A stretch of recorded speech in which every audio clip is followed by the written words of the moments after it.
दूर दूर बैठे हुए लोग, जिस धरती को मैंने देखा नहीं है, जिन लोगों को विषय में मेरी कभी मुलाकात नहीं हुई है, करने वाले बलूचिस्तान के लोगों का, गिलगिट के लोगों का, पाक के कब्जे वाले कश्मीर के लोगों का मैं आज तहे दिल से आभार व्यक्त करना चाहता हूं। जब 5 अगस्त 2019 को भारत सरकार ने जम्मू कश्मीर राज्य से आर्टिकल 370 को हटाया गया था और जम्मू कश्मीर राज्य को 2 यूनियन टेरिटरीज में बांटा गया था। पहला union territory of Ladakh without legislation और दूसरा union territory of Jammu and Kashmir with legislation. इसके बाद भारत सरकार ने सबसे पहले एक मैप जारी किया गया था। उस मैप में पाकिस्तान ऑक्यूपाइड कश्मीर को union territory of Jammu and Kashmir में रखा गया था। उसके बाद उस मैप को हटाकर अब ये नया मैप जारी किया गया है। इस मैप में पाकिस्तान ऑक्यूपाइड कश्मीर के 80% एरिया को अब union territory of Jammu and Kashmir में नहीं बल्कि यूनियन टेरिटरी ऑफ लद्दाख में रखा गया। ऐसा क्यों किया गया, आइए जानते हैं इस वीडियो में। जिस 80% एरिया की मैं बात कर रहा हूं, उस एरिया का नाम है गिलगित बल्तिस्तान। इस एरिया को पाकिस्तान पहले नॉर्दर्न फ्रंटियर एरियाज कहते थे। 1933 में बरतानवी लेखक जेम्स हिल्टन ने एक नावल लिखा था जिसका शीर्षक था लॉस्ट होराइजन। इस नावल में जेम्स हिल्टन ने एक जगह का जिक्र किया था और उस जगह का उन्होंने नाम रखा था शंग्रीला।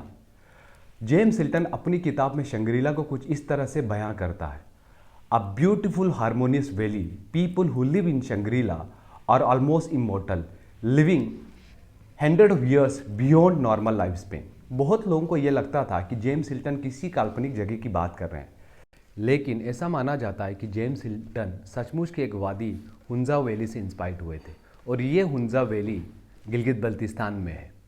बल्तिस्तान को ये नाम पर्शियन ने रखा था जिसका मतलब है the land of the Baltis. Persian इस एरिया को तिब्बत सगीर भी कहते हैं जिसका मतलब है लिटिल तिब्बत। चाइनीज़ लिटरेचर में बल्तिस्तान को सेरी भूटान कहा गया है जिसका मतलब ये है कि द कंट्री ऑफ एप्रिकॉट्स। जो बल्ती वर्ड आया है वो दरअसल तिब्बतन से आया है। बल का मतलब होता है जगह और ती का मतलब होता है पानी, क्योंकि गिलगित बल्तिस्तान में बहुत सारे दरियाएं उस तरफ जाता है, चाहे शयोक हो या सिंध हो, लद्दाख से होते हुए गिलगित बल्तिस्तान जाते हैं। तो गिलगित बल्तिस्तान में सबसे ज़्यादा रहने वाले इतनी कम्युनिटी का नाम है बल्ती, जो कि तिब्बती और दर्द मूल के माने जाते हैं। बल्ती कल्चर तिब्बतन कल्चर से बहुत ज़्यादा इन्फ्लुएंस और इंस्पायर्ड है। जो भाषा बल्ती लोग बोलते हैं उस भाषा का नाम है फस्कत या बल्ती। जो बल्ती भाषा का स्क्रिप्ट है उसको यीगे कहा जाता है और इस स्क्रिप्ट को एक तिब्बत के मिनिस्टर थोमी संबुता ने कश्मीर में आकर और भारत में आकर ब्राह्मी स्क्रिप्ट से बनाया गया था। तो बल्ती भाषा की दिलचस्प बात यह है कि तिब्बतो बर्मीज भाषा की श्रेणी में आता है और इसकी लिपि जो है वो ब्राह्मी स्क्रिप्ट है।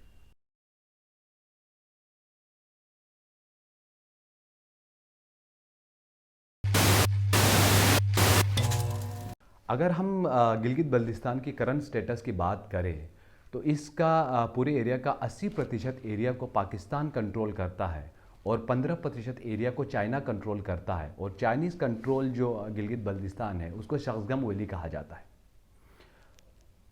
तो भारत का क्या स्टैंड है गिलगित बल्तिस्तान को लेकर? तो भारत का स्टैंड हमेशा से क्लियर रहा कि गिलगित बल्तिस्तान भारत का एक अटूट अंग है जिसको चाइना और पाकिस्तान ने इलीगली ऑक्यूपाई किया गया है।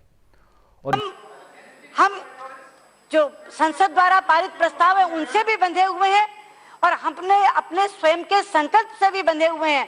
इसलिए पाकिस्तान का ये कहना कि गिलगित बाल्टिस्तान को हम अपना 5वां प्रदेश बना लेंगे, ये हमें पूरी तरह अस्वीकार्य है और मैं संसद में खड़े होकर के कहना चाहता हूँ। बहुत कम लोग ये जानते हैं कि सन 1971 के बांग्लादेश लिबरेशन वॉर में गिलगित बल्तिस्तान का एक छोटा सा एरिया जिसका नाम है तुर्तुक को भारत ने वापस पाकिस्तान से आज़ाद किया था।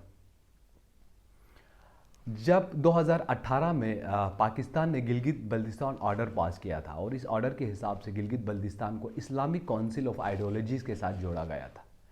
तो इस्लामिक काउंसिल ऑफ आइडियोलॉजीज़ के साथ गिलगित बल्तिस्तान को जोड़ना गिलगित बल्तिस्तान की कल्चर के लिए बहुत ही ख़तरनाक साबित हो सकता है, क्योंकि गिलगित बल्तिस्तान का जो कल्चर जो है वो प्री इस्लामिक सिविलाइजेशन से जुड़ा हुआ है। भारत हमेशा से ये बात क्लियरली कहा गया है कि गिलगित बल्तिस्तान को वापस लाने की बात की है और लाल किले से भारत के प्रधानमंत्री नरेंद्र मोदी ने गिलगित बल्तिस्तान के लोगों को अपनाने की बात की थी और होम मिनिस्टर अमित शाह ने गिलगित बल्तिस्तान को या पीओके को वापस लेने के लिए जान तक देने की बात की थी। अब सवाल ये है कि क्या गिलगित बल्तिस्तान को आसानी से वापस लिया जा सकता है क्या, या एक वार के थ्रू वापस लिया जा सकता है क्या? तो इसका जवाब बिल्कुल क्लियर है, नहीं लिया जा सकता, क्योंकि गिलगित बल्तिस्तान जो है वो सिर्फ पाकिस्तान और भारत का एक मसला नहीं है। इसमें एक और बड़े प्लेयर है, वो है चाइना। चाइना ने गिलगित बल्तिस्तान में काफ़ी इन्वेस्टमेंट कर रखा है, चाहे वो टेलीकम्युनिकेशन में हो, रोड कनेक्टिविटी और इंफ्रास्ट्रक्चर में हो। इसके अलावा चाइनीज़ पाकिस्तान इकोनॉमिक कॉरिडोर जो है वो भी गिलगित बल्तिस्तान से होकर जाता है, और कराकोरम हाईवे भी गिलगित बल्तिस्तान से होकर जाता है। अब भारत अपना स्टैंड और अपना क्लेम गिलगित बल्तिस्तान को लेकर और मजबूत कैसे किया जा सकता है? नंबर पहला, एक तो कल्चर रिवाइवल। गिलगित बल्तिस्तान की, जैसे कि मैंने पहले बात कहा, गिलगित बल्तिस्तान ऑर्डर के बाद जब से गिलगित बल्तिस्तान को इस्लामिक काउंसिल ऑफ आइडियोलॉजीज़ के साथ जोड़ा गया है, तो इसकी कल्चर जो कि प्री इस्लामिक सिविलाइजेशन से जुड़ा, उसके लिए ख़तरा भी हो सकता है।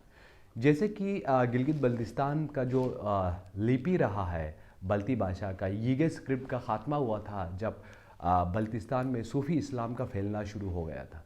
तो उसके बाद लोगों ने इस स्क्रिप्ट का इस्तेमाल बहुत कम किया। इसके अलावा अरेबिक और पर्शियन स्क्रिप्ट को एडॉप्ट करने लगे, जिसकी वजह से आहिस्ता आहिस्ता ये स्क्रिप्ट खोने लगा। और सबसे बड़ा झटका लगा था जब डोगरा एडमिनिस्ट्रेशन ने जम्मू कश्मीर का ऑफिशियल लैंग्वेज को पर्शियन किया गया था।